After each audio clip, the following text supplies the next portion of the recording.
La visión de la Floralis puede dar un contraste con la arquitectura rectilínea y ortogonal que se ve en las obras reproducidas acá.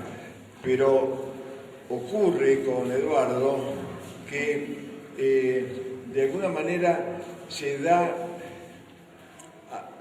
bueno, a los que están presentes no les puedo hablar de historia del arte porque todo el mundo estará interiorizado en el tema, pero hubo hace muchos años quiero decir varios siglos, una teoría en la historia del arte que se refería a la ley del péndulo, es decir, según esa teoría hay movimientos que van de un lado al otro en forma cíclica, de manera que el arte figurativo pasa a ser abstracto y luego vuelve a ser figurativo con otras y vuelve a ser abstracto o geométrico, y eso se repite a lo largo de siglos y se seguirá repitiendo. En el caso de Eduardo, él pasa a trabajar la Floralis no en una forma geométrica, pero en una forma arreglada.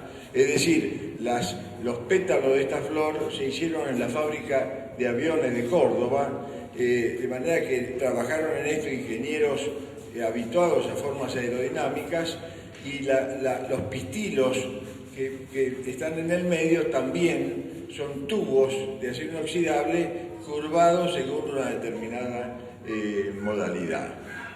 Cuando pasamos ahora a las estructuras transparentes, que la va a explicar en su momento Daniel, también hay allí un movimiento que, como dije antes, tiene que ver con la geometría, aunque no con la geometría doméstica que usamos todos los días. Es decir, apela a catenarias, a curvas, a parábolas, y logra de esa manera un espacio realmente musical, un espacio luminoso y diría yo con acordes, con sonidos que parecen surgir de esa geometría.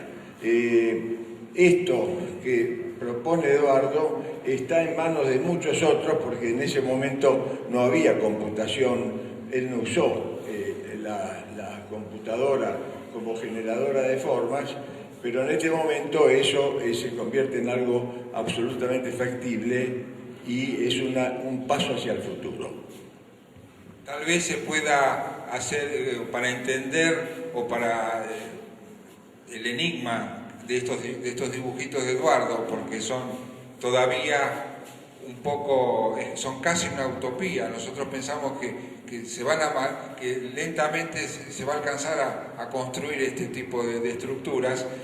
Una manera de comprenderlo es compararlo con el desarrollo en toda su carrera, que son los pretensados y los premoldeados de hormigón armado, que esa era la línea de trabajo esencial de Eduardo Catalano. Inclusive él trataba de utilizar un cemento horneado a una temperatura más alta para darle una terminación más cálida al hormigón. Estos hormigones más cálidos son producto de ese tipo de cemento. Y él construyó muchos edificios y muchos centros cívicos. ¿Cómo?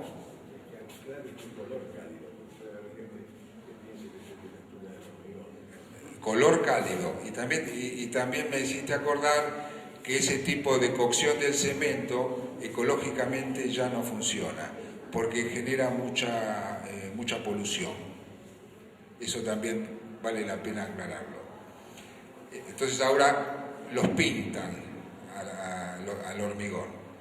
Pero bueno, yo quería marcar el contraste en toda la línea de trabajo de Eduardo en relación a un sistema de prefabricación y pretensado que él desarrolló, que denominó doble T, con el que construyó una gran cantidad de edificios y de centros cívicos. Y al final de su carrera, él piensa en otro tipo de estructura, que son las estructuras transparentes, que busca una nueva síntesis y una sublimación del espacio y la estructura, en una nueva dimensión. Pensaba en elementos el poliéster, pensaba en la fibra de vidrio para la tracción y el poliéster para la compresión, pero donde todas las piezas estructurales son transparentes. Pensaba en elementos de tracción, en elementos de compresión, y pensaba en la creación de un espacio donde todo acontece en una escala intrépida, así lo llamaba él, en una escala sorprendente, vinculado a lo que decía Luis, de la emoción del espacio, en esa búsqueda de emoción, aquello que Le Corbusier en su momento hablaba de le rapport émouvant, las relaciones conmovedoras.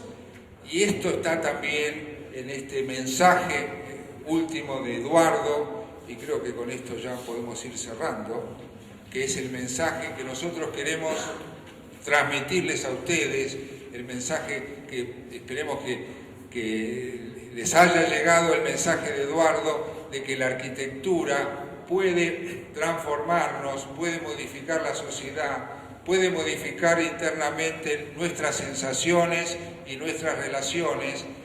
Y bueno, y este mensaje de Eduardo pensamos que puede seguir siendo vigente en la arquitectura argentina. Te voy a dar la última palabra.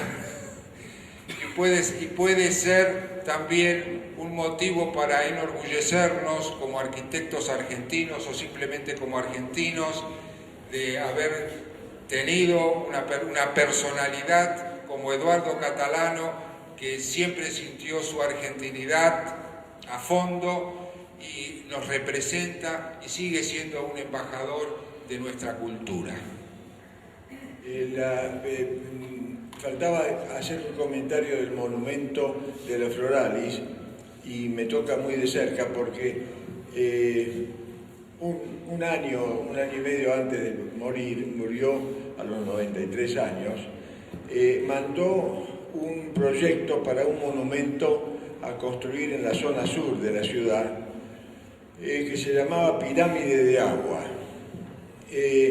Consistía en una fuente circular de unos, no me acuerdo si eran 40 o 50 metros de diámetro, y una pirámide de metal que a través de las toberas que había en la base, porque proyectaban el agua a diferente altura, formaba una pirámide de agua, sencillamente, que funcionaría siempre con la recirculación, es decir, no gastando agua, sino recirculando la misma cantidad. Y sobre esos triángulos equiláteros que formaban los cuatro lados de la pirámide se proyectaban imágenes. Me acuerdo una era el Cabildo, que justamente entraba en esa geometría triangular por su configuración.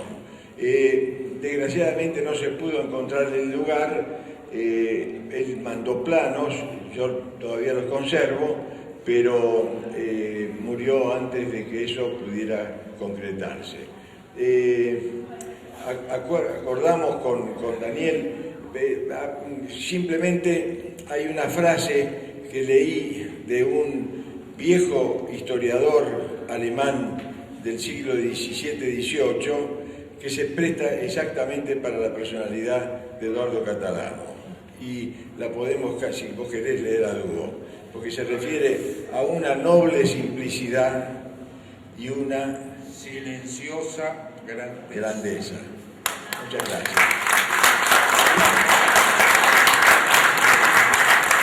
Para Eduardo Catalano, que está acá presente con nosotros. No se vayan porque ahora vienen los libros. Muchísimas gracias. Cintia ahora va a sortear los libros. ¿Quién no tiene número? ¿Alguien no tiene número? Ahí va.